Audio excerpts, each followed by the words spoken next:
Hello everyone and welcome to my YouTube channel. My name is ACCOMMODATION and I'm a registered nurse midwife currently practicing in the UK.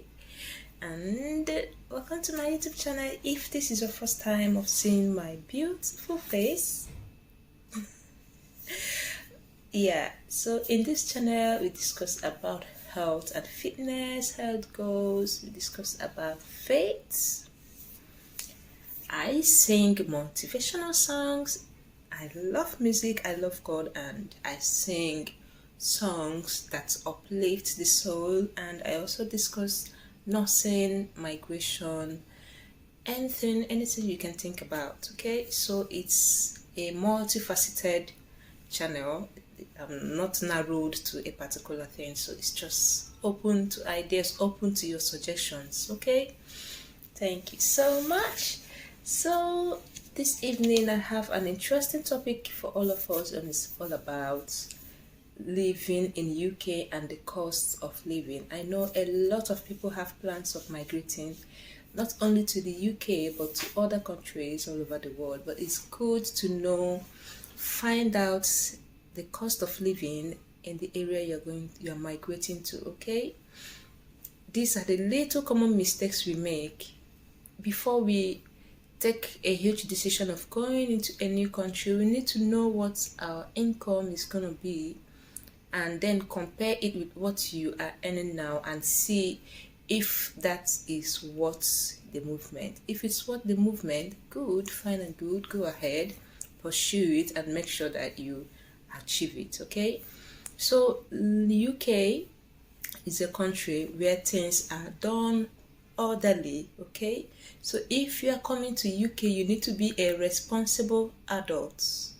in the sense that you know that you have responsibilities and you have to keep to the responsibilities you've got. You need to fulfill your duties as an adult. Isn't that what adulthood is all about? Somebody said that she thinks adulthood is scam because ever since she became an adult, she has a lot of responsibilities on her neck, and she never knew, nobody explained to her that this is what adulthood is. So in UK, you have to be a responsible adult and you have to own up to your duties. Okay, so here the cost of living varies between where you have found yourself. Okay, we have high cost areas in UK and we have low cost areas. So before you accept any job offer, before you apply for that schooling, please find out if it is in the high cost area. If you live in London, ask people who live in London, they will tell you what living in London looks like. London is a beautiful place, it's amazing to live in London, but it is a high cost area. Okay, so as a fresher, as a beginner who is just arriving in a new country, I will not advise you to go to the high cost areas because it's going to give you a huge shock. You're going to be shocked to what you're going to earn so big, you earn hugely, and then at the end of the day you spend off everything you have.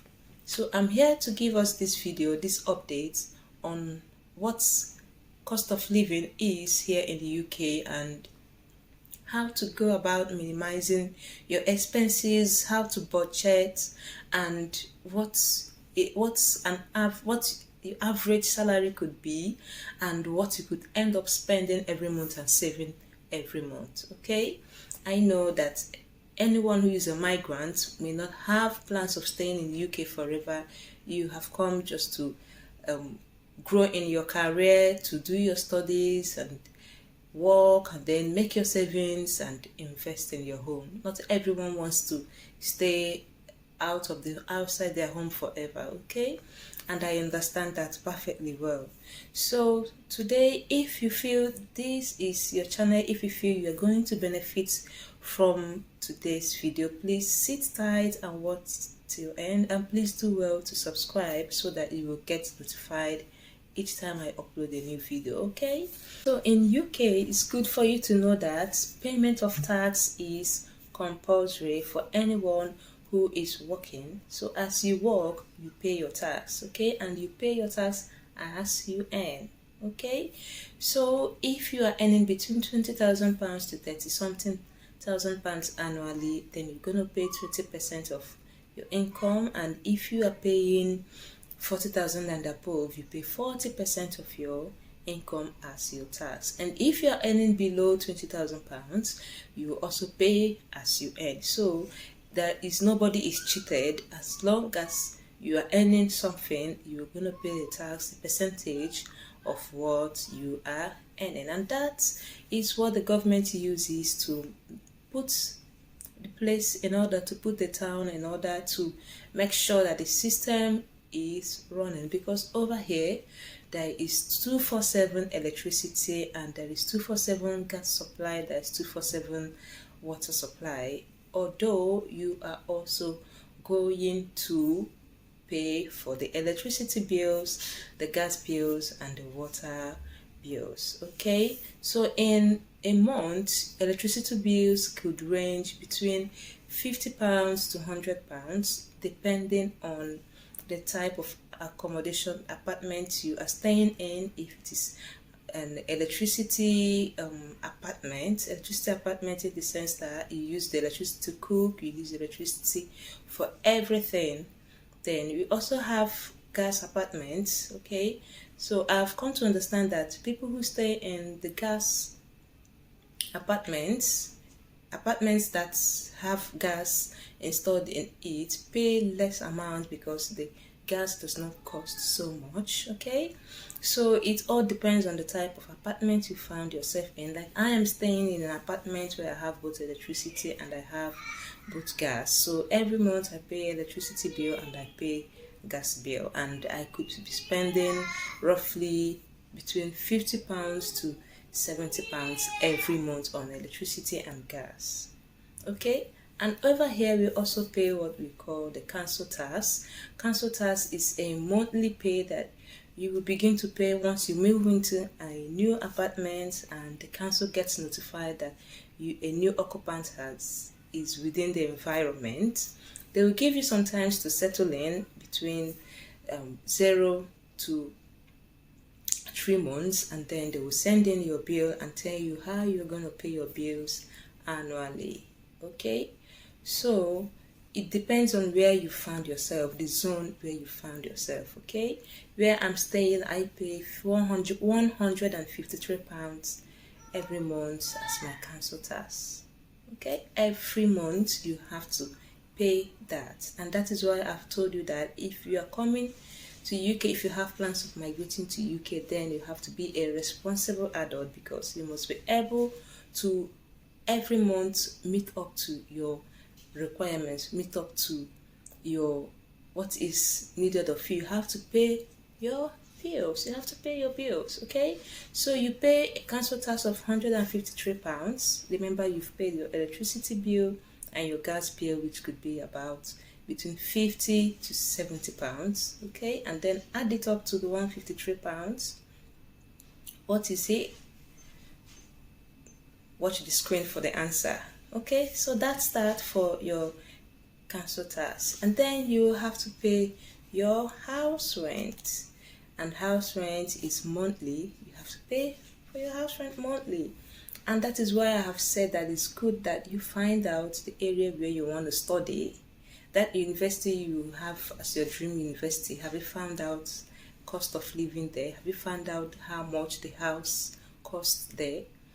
Okay, so if you stay in a low cost area, you're going to save a little money out from the house rent. There are people who stay in the high cost area and they pay just for one single bedroom. They're paying about above £1,000 every month. But there are also people who are staying in the low cost areas and they have a nice two bedroom where they're paying £500, between £500 and £600, £650. So you need to make good searches. Before you make your decision of migrating to a place. Okay, so you have to pay your bills, your rent every month. Where I'm living, I'm paying £650 as my house rent every month. You see, it's not an easy thing. It's not an easy thing. So you don't come here and play tricks and see if you can get over. You are not going to play tricks here, because you have to be responsible. And if you don't pay your tax, if you don't pay your bills, everything is being recorded for you. And when you want to apply for your indefinite leave to remain, it will not be granted, because they have your records. Here everything is down. Every record of you is down, and they usually conduct what they call the credit check to see how you've been able to buy things and pay for what you've bought. Okay, and that is what gives you your good credit score. Your ability to buy something on credit and meet up to paying for that every month gives you a good credit score. Your ability to pay your rent every month timely at the same date gives you, maybe it's good to set up direct debits, although I have not set up any direct debits in terms of my bills, but it's good to set up direct debits. I've been told that it's good because that will boost your credit score, so that every month at the same day, at the same time, a certain amount of money is taken off, either for your electricity, for your council tax, for your house rent. Okay, and you also have to feed, you also have to eat, although feeding is not so expensive over here.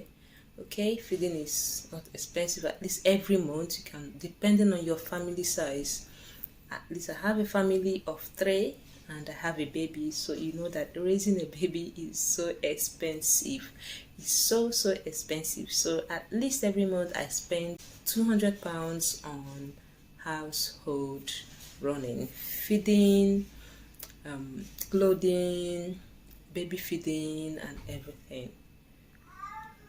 Okay, so you see, check what I've listed so far, and you see that it's almost £1,000 that I have to spend every month. Every month you have to spend that, and that is because I am living in a low-cost area.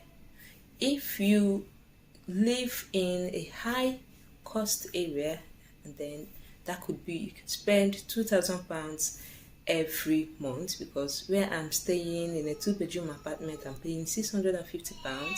So if you stay in a high cost area, 2-bedroom apartment could cost for £1,500. You see, it's not an easy thing, but although you're gonna earn more in the high cost areas. Okay, so you have to make your searches very well before you migrate. If you have children and you live alone, or you have a child, maybe you are a single mom, then you also have to plan for your child care. Okay, your child's care, and that is so expensive here in this country. Every month you have to budget for at least between £300 and £500 for childcare. I hope this helps you in your plans. But the good thing is, if you're a single person, it's good you go look for either a single room apartment, or what they call the shared accommodation over here. And that's, in that way you're going to save a lot of money, because they are bills inclusive. So you pay your rent and you don't pay any bills. That is the type of accommodation that students usually stay in. Okay, so you share your accommodation with someone, you share your rent, and I like that type of accommodation because you've got to save a lot of money. But if you are a family person, then you have to look for a comfortable accommodation, because as long as you have a family size above 2, you are not allowed to stay in 1-bedroom apartment. So you have to look for a more comfortable accommodation for you and your family. Thank you so much. If you thought you benefited enough from this video, please do well to subscribe and share this video to your family and friends. Thank you so much, and I will see you soon in my next video.